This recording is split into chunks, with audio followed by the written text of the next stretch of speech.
व्यासपीठावरच मांडले की काय बोलू आणि काय नाही असं सरळ ना सरळ. आज सर्वात पहिल्यांदा महाराष्ट्राच्या जनतेचे मी शतशः आभार मानतो. मागच्या वर्षी आजच्याच दिवशी मी शपथ घेतली होती. महाराष्ट्राच्या जनतेनं आमच्या महायुतीला प्रचंड मोठा आशीर्वाद दिला आणि 232 जागा आम्हाला मिळाल्या. आज 1 वर्ष पूर्ण झालेलं आहे.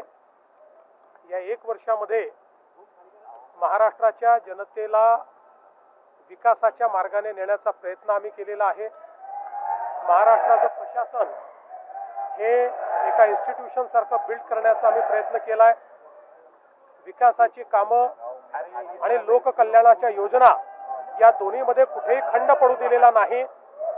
सगळ्या लाडक्या बहिणीची योजना असेल, त्या ठिकाणी शेतकऱ्यांना जी काही मुफ्त ऊर्जा देण्याचा विषय असेल, या सगळ्या गोष्टी आम्ही केलेल्या आहेत. आणि त्यातच आज आपण सगळ्यांनी बघितलं, आम्ही विश्वविक्रम देखील केलेला आहे.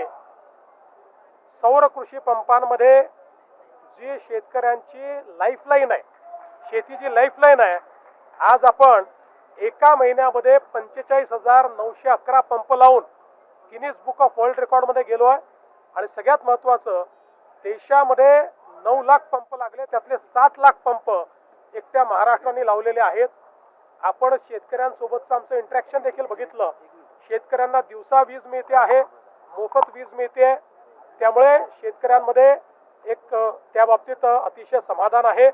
आणि त्यासोबत आमची जी कृषी सौर वाहिनीची जी योजना आहे, तीही पुढच्या वर्षीच्या डिसेंबरपर्यंत आम्ही पूर्ण करू. आणि मग महाराष्ट्र पहिलं राज्य असेल की जे शेतकऱ्यांना दिवसा वीज देतं आणि तीही सौर वीज देतं. त्यामुळे मला असं वाटतं की खूप सांगण्यासारख्या गोष्टी आहेत. इन्फ्रास्ट्रक्चरची कामं आहेत, वेगवेगळ्या गोष्टी आम्ही केलेल्या आहेत आणि त्याची पावती आम्हाला जनता देते. असं नाही आहे. तुम्ही तसं जर मला विचाराल ना, तर मला रात्री झोप याकरता येत नाही की मला खूप गोष्टी दिसतात, हे करायचं राहिलं, ते करायचं राहिलं, अशा अनेक गोष्टी आहेत. कारण 1 वर्षाचा काळ हा काही मोठा होत नाही. त्यामुळे निश्चितपणे खंत नाही आहे, पण एक मला असं वाटतं की उत्सुकता आहे किंवा एक अशी भावना आहे की बाबा अनेक गोष्टी आता करायच्या, त्या आम्ही करू. वडेट्टीवार असं म्हणतायत की श्वेतपत्रिका काढा म्हणे, 1 वर्षाच्या कामाची श्वेतपत्रिका. कोण? वडेट्टीवार. असं आहे, आजचा चांगला दिवस आहे, मी कोणावरही काही बोलणार नाही. पण मला हे माहिती आहे की नेहमी त्यांच्या सगळ्यांच्या मनामध्ये एक खदखद असते की हे लोक इतकं करू शकले तर आम्ही का करू शकलो नाही. यांनी इतक्या योजना आणल्या, इतकी विकास कामं केली, इतकी इन्फ्रास्ट्रक्चरची कामं केली, तर आम्हाला संधी मिळाली तेव्हा आम्ही का करू शकलो नाही, अशी एक त्यांच्या मनामध्ये ती भावना असते. त्यामुळे ती अनेक वेळा बाहेर निघते. पण मी त्याच्यावर फार काही टीका करणार. नंतर जी युनियन आहे त्यात शिवसेना आणि भाजपाची आता वरळीमध्ये तणाव सुरू आहे. हॉटेलमध्ये शिवसैनिक वगैरे घुसलेत, अशी मोठा राडा सुरू आहे. मला काही याबद्दल कल्पना नाही. मी जरूर कल्पना घेईल. पण युनियन काढायचा सगळ्यांना अधिकार आहे, प्रत्येकाने युनियन काढावी. पण कुठल्याही युनियनने कुठल्याही हॉटेलमध्ये किंवा जिथे युनियन आहे तिथे राडा करणं मात्र हे मान्य नाही. ते कोणाची असो, राडा मी होऊ देणार नाही, त्यावर कारवाई होईल.